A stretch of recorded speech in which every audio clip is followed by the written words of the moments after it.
আসসালামু আলাইকুম রহমাতুল্লাহ। প্রিয় বন্ধুরা, আপনারা সবাই কেমন আছেন? আশা করছি আল্লাহর অশেষ রহমতে আপনারা সবাই অনেক ভালো আছেন। আজকে আমি আপনাদের সম্মুখে হাজির হয়েছি মহাপাপী সাদ্দাতের জীবনের ঘটনার তৃতীয় পর্ব নিয়ে। এই পর্বতে আলোচনা করা হবে যে সাদ্দাত কিভাবে দুনিয়াতে জান্নাত তৈরি করেছিল। তো চলুন কথাবার্তা না বাড়িয়ে ঘটনাটি শোনা যাক। সাদ্দাতের আদেশ অনুযায়ী প্রধানমন্ত্রী তাদের যাবতীয় অধীনস্থ রাজা বাদশাহ আমির ওমরাহের নিকটে পত্র প্রেরণ করিল। পূর্বে উল্লেখিত হয়েছে যে বাদশাহ সাদ্দাতকে আল্লাহ তাআলা প্রায় অর্ধেক পৃথিবীর বাদশাহী দান করেছিলেন। পার্শ্ববর্তী সমস্ত রাজা বাদশাহীগণ তার নাম শুনলে ভয়ে থরথর করে কাঁপত। কারো সাধ্য ছিল না যে কেউ সাদ্দাতের বিরুদ্ধে একটি কথা উচ্চারণ করে। সেজন্য সকলেই বিনা বাক্যেই তার অধীনস্থ মেনে নিয়েছিল। তার অধীনস্থ রাজা বাদশাহ আমির ওমরা প্রভৃতি কারোর সাধ্য ছিল না যে সাদ্দাতের আদেশ অমান্য করে।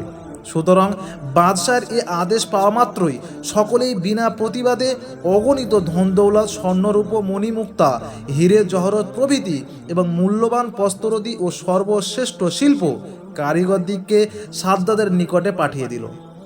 তারা এ বিষয়ে কোনরূপ কৃপণতা করল না, বরং কে কত অধিক পরিমাণে উপঢকন প্রেরণ করে বাদশাহের অধিক প্রিয় পাত্র হতে পারে প্রতিযোগিতা করে সকলে অধিক পরিমাণে এই সব বস্ত্র প্রেরণের জন্য প্রাণপণে চেষ্টা করল।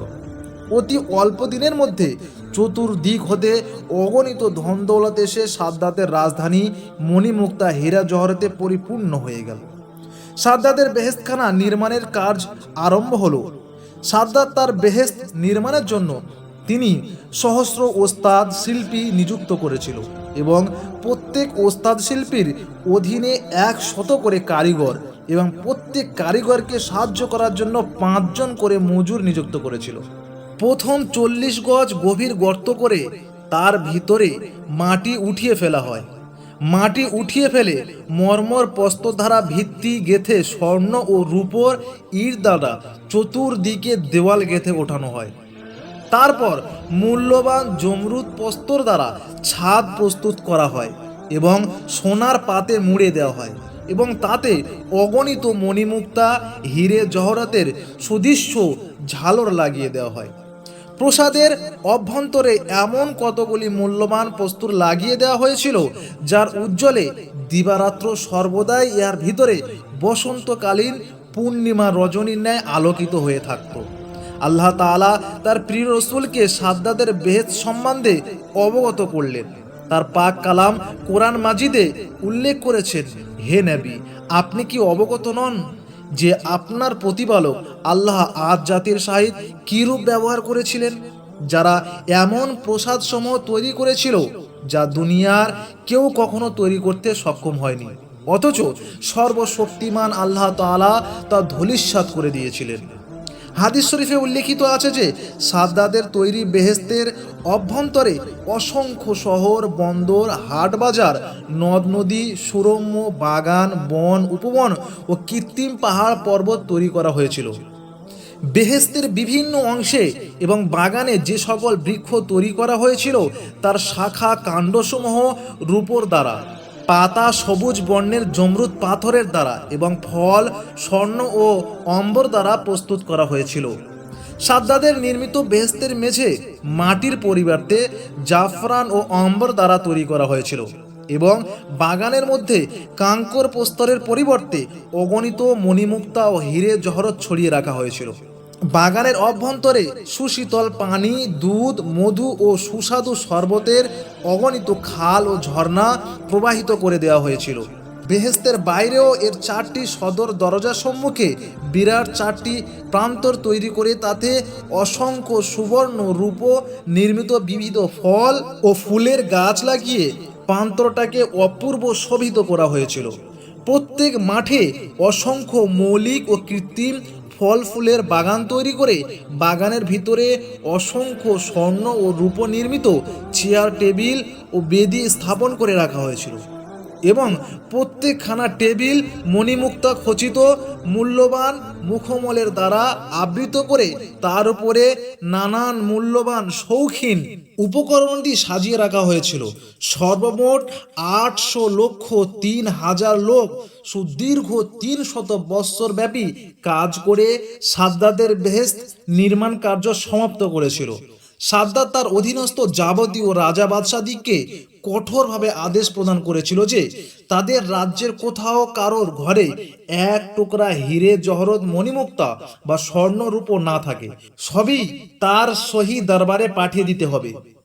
তদনুযায়ী দুনিয়ার প্রায় সকল রাজা বাদশাগণ আপন আপন রাজ্যের যাবতীয় স্বর্ণ রূপ মণিমুক্তা হিরে জহরত সাদ্দাদের বেহেশত নির্মাণের জন্য পাঠিয়ে দিয়েছিল।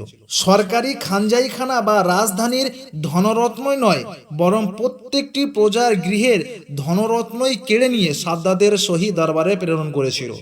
কথিত আছে যে জৈনব দরিদ্রা বিধবা বৃদ্ধার একজন কন্যার গলায় একটা রূপোর অলংকার ছিল।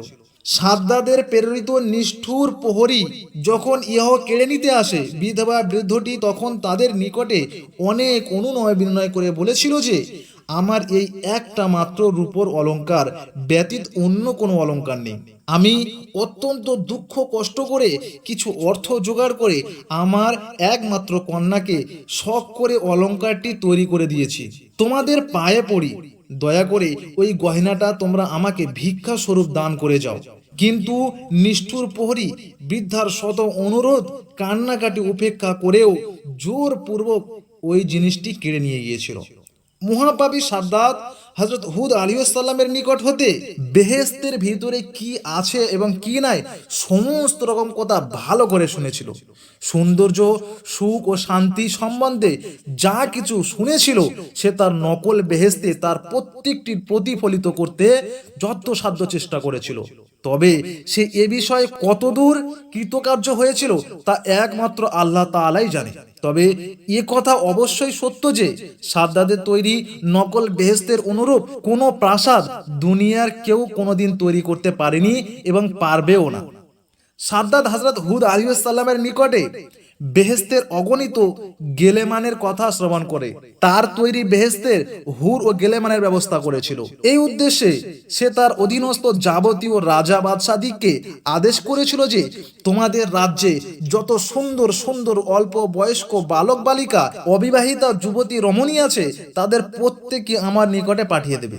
তাদিগকে আমি আমার বেহেশতের হুর ও গেলেমান করে রাখবো।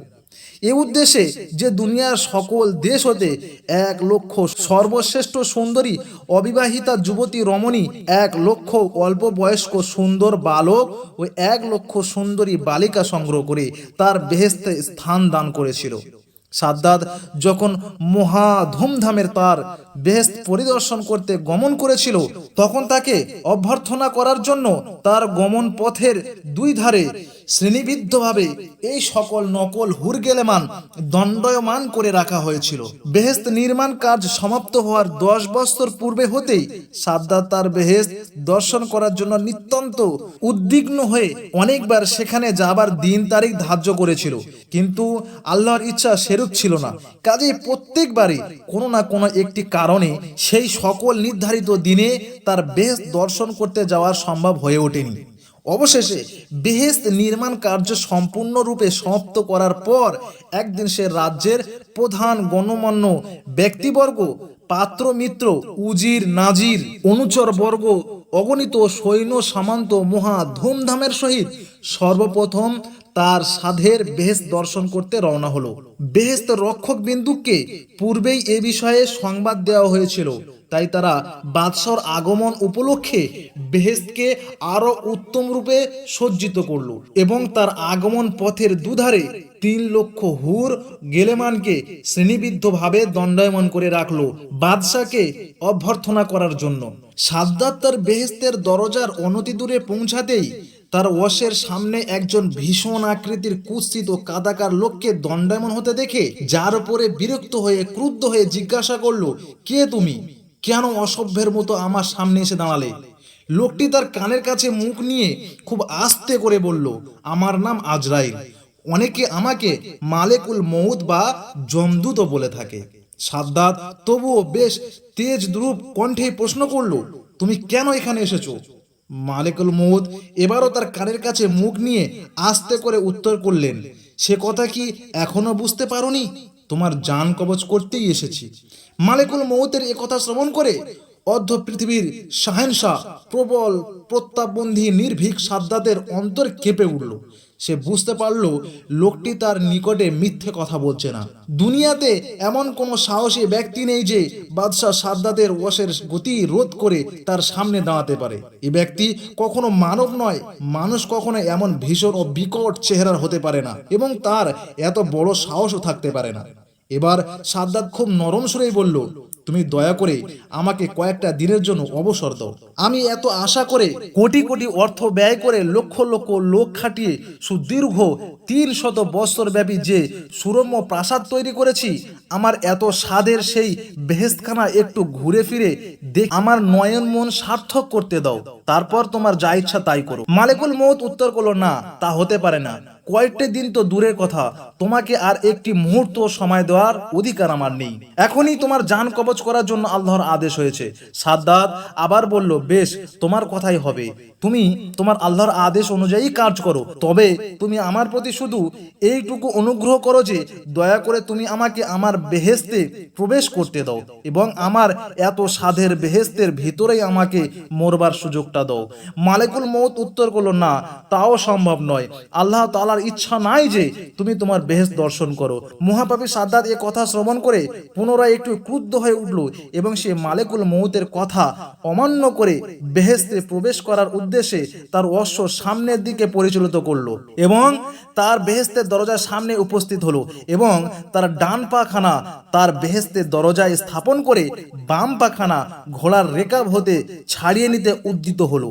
ঠিক সেই মুহূর্তে মালিকুল মউত তার জান কবজ করে নিল এবং সেখান থেকে প্রস্থান করলো।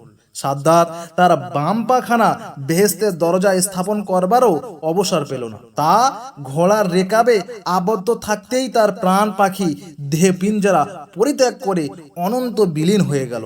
সাদ্দাদের প্রাণহীন দেহের এক পা তার বেহেশতের দরজায় ও অপর পা ঘোড়ার রেকাবেই স্থাপিত রইল। আহা, মহাপাপীর বড় সাধের বেহেশত!